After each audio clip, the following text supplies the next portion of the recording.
Bonjour à tous, j'espère que vous allez bien. Aujourd'hui, je filme assis à mon bureau parce que j'ai envie de voir ce que ça donne et puis en plus, ça m'évite de déménager mon salon et ça, c'est pas plus mal. Bon, comme tout programme télé qui se respecte, on va commencer direct par une page de pub juste après le début. Une page de pub qui va me permettre de vous donner une idée du sujet de la vidéo et puis on se retrouve juste après. Allez, c'est parti. Tu ferais quoi, toi, frérot, avec 130 millions? Moi, je partagerai avec vous. C'est toi qui as gagné? On a tous gagné. On a tous gagné.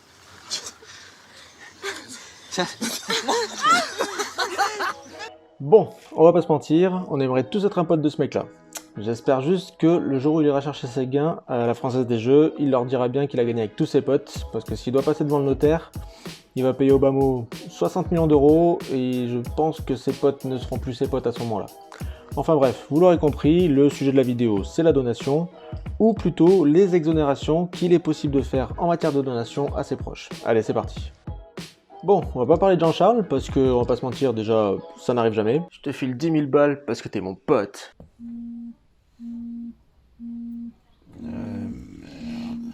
Et puis on est là pour parler d'immobilier, donc on va se concentrer sur les donations qu'il est possible de faire à ses proches. Vous savez certainement que l'État autorise des donations défiscalisées tous les 15 ans, et que l'abattement diffère en fonction du lien de parenté entre le donneur et le bénéficiaire, et qu'il existe différents types de dons. Le premier, c'est le don manuel, à ne pas confondre avec le présent d'usage. Le présent d'usage, c'est quoi? C'est un cadeau qu'on peut faire à un proche pour diverses occasions, comme un anniversaire ou un baptême, qu'il est bon ton de modérer parce que le fisc, qui veille, pourrait découvrir un montant trop important et le requalifier en don manuel, qui deviendrait lui taxable. Le don manuel donc consiste à donner des objets, une voiture, des bijoux ou tout simplement de l'argent à un proche sans qu'il ne soit nécessaire de passer par un notaire. Mais, parce qu'il y a toujours un mais, tout don manuel doit être déclaré à l'administration dans le mois qui suit. D'où l'importance de ne pas faire de trop gros cadeaux pour éviter, si vous avez omis de le déclarer, que la bête ne se réveille et ne vous tombe dessus. Le don manuel bénéficie donc d'un abattement tous les 15 ans de 31 865 €, sachant que le bénéficiaire doit être un descendant direct, c'est-à-dire un enfant, un petit-enfant ou un arrière-petit-enfant, et que le donneur ait moins de 80 ans, sachant qu'un donneur peut donner à plusieurs bénéficiaires, et chaque bénéficiaire bénéficiera de cet abattement. En second, nous allons trouver le don notarié. Le don notarié qui est obligatoire dans le cadre de donations immobilières, de donations au partage ou de donations entre époux et derniers vivants. C'est ça. L'État autorise une donation exonérée de taxes tous les 15 ans, dont le montant varie en fonction du lien de parenté. Ce que je vais faire, c'est que je ne vais pas tout vous lister à l'oral comme ça, pour votre bien-être comme pour le mien. Je vais tout vous afficher à l'écran pendant 5 secondes, agrémenté d'une petite musique d'ascenseur. Libre à vous de mettre sur pause. Top 5 secondes, c'est parti.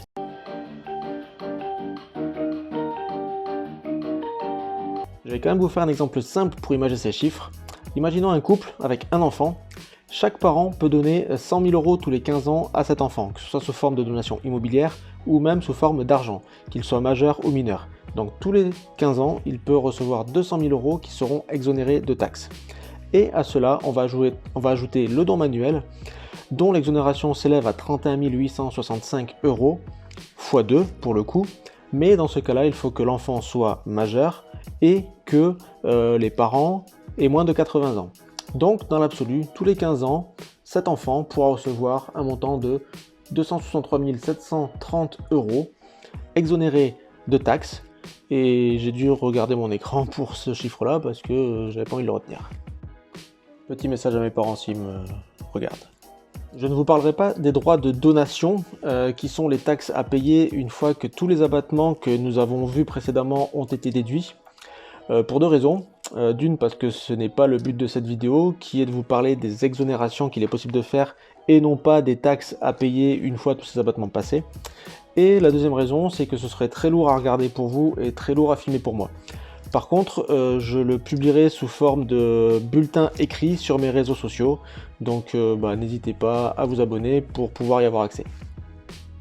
Voilà, c'est la fin de cette vidéo. Là, je suis en impro total, donc pourquoi j'ai fait cette vidéo? Parce que quand je suis en porte-à-porte Je rencontre souvent des gens qui ne sont pas au fait de ce qu'il est possible de faire en matière de donation, en matière d'exonération.